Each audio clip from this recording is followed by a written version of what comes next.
Today, let's talk about times when it's better to let critics curse. I'm going to read you from 2 Samuel chapter 16, verses 9 and 10, where we read, "Then Abishai, the son of Zeruiah, said to the king, 'Why should this dead dog curse my lord the king? Please let me go over and take off his head.' But the king said, 'What have I to do with you, you sons of Zeruiah? So let him curse, because the Lord has said to him, Curse David. Who then shall say, Why have you done so?'" Now, it's great to have defenders.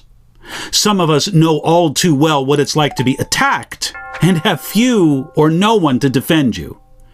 David knew the blessing of defenders like Abishai, who stood up for David when a man named Shimei cursed David, essentially kicking David when he was already down. But our text shows us that such defenders are sometimes a burden and not a blessing. In theory, David might have accepted the offer of Abishai to let me go over and take off his head. Abishai wanted to stop Shimei's curses and stone throwing.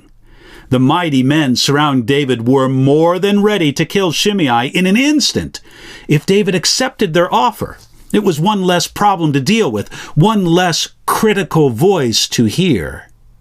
Yet David told Abishai to back down, and he told him, "So let him curse." David didn't try to shut up Shimei. He didn't close his ears to unpleasant or critical words. David was willing to hear what God might say to him through a cursing critic. David let Shimei speak because he was not a bloodthirsty man. Well, Abishai fit that description, at least somewhat. Now, this is why David said, "What have I to do with you?" when he turned down Abishai's offer. It was David's way of saying, "I'm not like you, Abishai. You may want blood revenge here, but I don't." Ironically, if David were the kind of man that Shimei said he was, Shimei would be dead. David let Shimei speak because he saw the hand of God in every circumstance. This is what David meant when he said, "The Lord has said to him," in reference to Shimei. He knew that God was more than able to shut Shimei up. David didn't need to give the order. If God allowed Shimei to speak, perhaps there was something that David needed to hear. Secondly, David let Shimei speak because he put the Shimei problem in perspective. We see this in his statement in verse 11. "See how my son who came from my own body seeks my life. How much more now may this Benjamite?" David knew that this real problem was Absalom, not Shimei, and he didn't lose his perspective.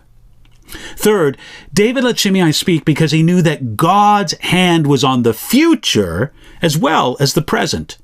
We find this in 2 Samuel chapter 16, verse 12. David said this, "It may be that the Lord will look on my affliction and that the Lord will repay me with good for his cursing this day."